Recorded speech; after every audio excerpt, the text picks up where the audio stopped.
অসম্ভব মজার এই রেসিপিটি চেপা শুটকি ভুনা এত মজা লাগে, একবার খেলে বারবার খেতে ইচ্ছে করবে, জিভে লেগে থাকবে। তো আজকের খাবার আমাদের এটাই রান্না করতেছি। তো হ্যালো এভরিওয়ান, আসসালামু আলাইকুম। আশা করি আপনারা ভালো আছেন, আমিও আল্লাহর রহমতে ভালোই আছি। তো চেপা শুটকিটি ভালো করে ধুয়ে নিতেছি।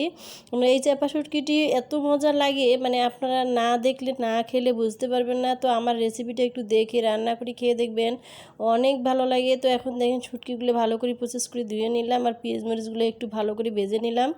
নেওয়ার পরে গরম করার মধ্যে এখানে শুধু তেল, পানি টিনি কিছু দেই নাই, এর মধ্যে শুটকিটি দিয়ে দিয়েছি, কারণ শুটকিটি দেখেন একদম গলে গেছে। আর এর মধ্যে শুধু রসুন দিয়েছি, কারণ শুটকির মধ্যে আদা দিলে কখনো ঘেরান থাকবে না। শুটকির আর জিরা মশলা মানে কোনো মশলাই অ্যাড করা যাবে না। এখানে কাঁচামরিচ দিলাম আর রসুন দিয়েছি, পেঁয়াজ আর মানে ধনিয়া, হলুদের এরকম মানে স্বাভাবিক মশলা যা লাগে তাই দিয়ে দিলাম। একটু পানি দিয়ে দিলাম আর একটু হলুদ, একটু সামান্য জিরের গুঁড়া, সামান্য একটু মরিচের গুঁড়ো দিয়েছি, কারণ আমাদের পরিবারে ঝাল বেশি খায় না। কাঁচামরিচ দিয়েছি, কারণ যারা যারা ঝাল খান তারা একটু বেশি করে দিবেন, আর যারা একটু কম খান তারা মানে পরিমাণ মতো যারা যারা যেমন খাবেন তেমনই দিয়ে দিবেন।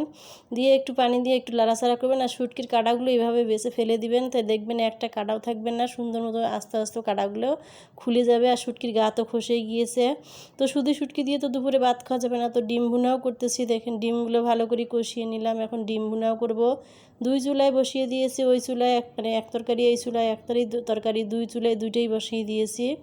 তো এখন দেখেন আমি এখানে ডিমগুলো ভুনা করবো, কারণ আমার এই লোহার কড়াইটা যে এত ভালো, মানে অনেক সফট, তার কারণে আমি ভুনা জিনিসটা আমি এই তরকারি মানে এই কড়াইতেই করি, তো খেতে ভালো লাগে। হয়তো কালারটা একটু দেখতে খারাপ লাগে, কিন্তু খেতে অনেক সুন্দর লাগে। তাই এই কড়াইটা আমি তৈরি করছি তেলে ভেজে ভেজে, একদম ননস্টিক কুকারের মতো নেই, মানে পিছলা করে মানে ইয়ে করছি, কোনো লাগে না। ভুনা তরকারিটা এখানে অনেক মজা হয়, তাই আমি এই কড়াইটার মধ্যে সবসময় ভুনা করি। তো এখন দেখেন ভালো করে কষিয়ে নিলাম ইয়েগুলো, ডিমগুলো। এখন আমি একটু ঝোলের পানি দিয়ে দিলাম, এই পানিটি কমে আসলে মাখো মাখো ঝোল করে আমি তরকারিটা রান্না করব। তো ওইদিকে দেখেন শুটকি আবার চুলে দিয়েছি। শুটকিটা ভালো করে দেখেন তো মানে পেঁয়াজটা ভালো করে কষানো হয়ে তেল উপরে ভাসছে। এখন আর কোনো পানি দিব না, এই পানিতেই মানে এই ইয়েতেই লেড়ে সেড়ে ভালো করে কষিয়ে নিব। এই দেখেন কত সুন্দর শুকনো শুকনো হয়ে যাচ্ছে, আর তেল উপরে ভাসছে, আর দেখেন কত সুন্দর কালারটা হয়েছে। মোট কথা এই তরকারি মানে এইটা খেলে আপনার মাছ মাংস হার মানিয়ে দিবে। এই শুটকির ভুনাটা খেলে, চেপা শুটকির এই ভুনা আমি বেশি একটা খাই না, তো আগে খেতাম, পরে আর খেতাম না।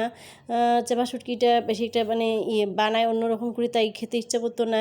তো এখন আবার অন্যদের খাবার দেখে আমারও খেতে ইচ্ছে করতেছে, তো এখন রান্না করলাম। দেখেন অনেক আমার পরিবারে অনেক ভালোবাসে এই চেপা শুটকির এই ভুনাটা। শুটকির ভর্তার চেয়ে এই ভুনাটা অনেক মজার হয়। তো দেখেন রান্না বান্না করে টেবিলে নিয়ে আসলাম, আর আমি খাইতে বসেছি। আর মানে শুটকি তরকারি একটু নিয়েছি, ডিম নিয়েছি, সাথে লেবু আর কাঁচামরিচ। এই হলো আজকের খাবার, এত মজা হয়েছে মানে একবার খেলে জিভায় লেগে থাকবে। তো আজকের মতো বিদায় নিচ্ছি, আল্লাহ হাফেজ।